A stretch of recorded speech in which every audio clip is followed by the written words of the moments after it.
Okay, well, again, I've been kind of all over the map, so didn't really take you along with anything because I was all over the place. Um, so, from making this a little bit thicker, this little stem, to raising the value of the shadow side and light side, just a hint, on the foliage of this tree, to raising the value of the toilet seat, just a hint, to lowering the value of the edge of this tree in the distance or in behind here, lowering the value there, raising the value here. This, well, it was just too ridiculous, so I simplified it. It's more of a plausible top on this dead tree now. Added a little bit of straight yellow ochre onto most of these, and I mixed in a little bit of cad yellow pale in places, just to not make it too strong, not as strong as here, but a little stronger than what it was. I don't know if you remember, but when I painted it, I might not have even been photographing it actually. I think that what I did was, I see one more thing I'd like to do. I'd drawn these leaves in and outlined them, and then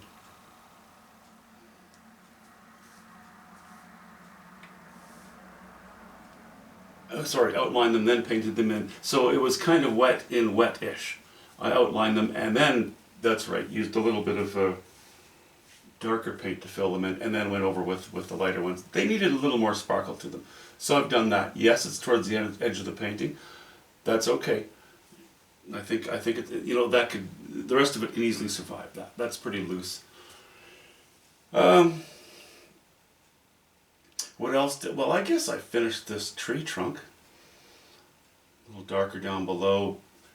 Not very strong designs. Again, I don't want this tree to be too strong. It's already drawing quite a bit of attention to itself with the foliage on it. Organized this slightly. And painted the bottom, obviously. And I needed to, I kind of wanted to bring the swale in and oppose the hilltop. It needed to come up a little bit on the right-hand side. Not oppose it, maybe as to, oppose it in an echo of itself, But it had to come up because we also had this coming down. Now, that's not so bad because we also have this going on. It's, every time that I would give it a pause and look at it, I would think, no, it's fine. Then the next time I would think, no, I could use this. No, I could use that. So now I get to the stage of the painting where I'm overthinking everything. And that's just a bad stage of the painting to be at. So I finally made my decisions and it's done. Potential changes to be made. Not a lot, obviously, because my signature's on there. And you know what that means. It's close. It's going to come and live with me in my living room now under sort of real world viewing circumstances, and over the following week or two I'll look at it, and if I need to make adjustments I'll do that. What I see as potentially necessary adjustments are as follows. 3 of them really. Number 1, I may want to put a little more texture on this trunk in this area and add just hints of light and shadow. The reason I'm not doing it now is because I'm very much in danger again of going back to painting this as it was earlier, where this just draws too much attention to it.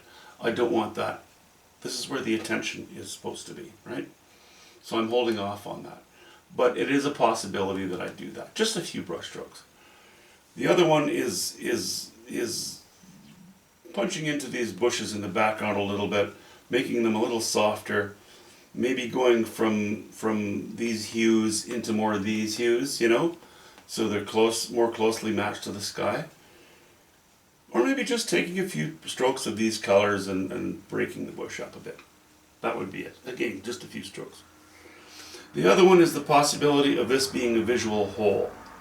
What I mean by a whole is not that it's empty, it's just that it doesn't have much easily determinable content. We all know it's the side of a snowy hill, but we have a lot of lines everywhere here, and now we just kind of, we even have a bit of line here, but this might be a bit of a hole. I doubt very much that it is. But again, that's a decision I will reserve until I've lived with it for a while. I get the feeling that the painting is just fine. I like the painting. I like it a lot. That's the main thing. So, I I haven't gotten a call from a large canvas that I've ordered in. So I might just have to take a drive to the art store tomorrow and pick up again, something along these lines. Maybe something a little bit smaller, maybe a 16 by 20. I don't know. We'll see. We'll see what they have. We'll see what I'm sort of in the mood for when I get there. Okay, I will do the zoom in thing and pan around with the camera, as we usually do when I remember to. Let me just flip the viewfinder around to see so I can see where I'm going, and give you some close-upness. Okay. See that treetop? That dead one? That's a little better, but still quite interesting and unusual, without drawing too much attention to itself. Okay, let's go up to the top here. See, it went fairly high value in chroma there, but don't forget that I've raised the chroma in value, but it's adjacent to a sky that is already fairly high in chroma and value.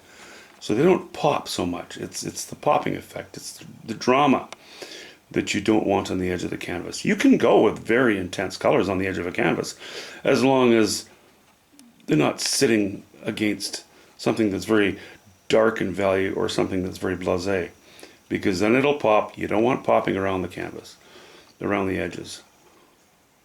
This is where you want your happy poppy stuff to be, right in here.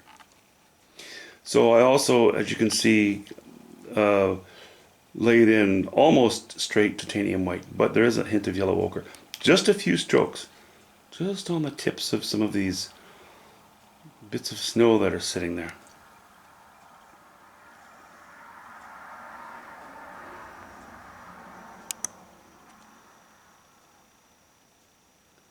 Okay, I think the tree on the right now is higher in value, more matching the values of the sky, so I think it's not as important. I think that works.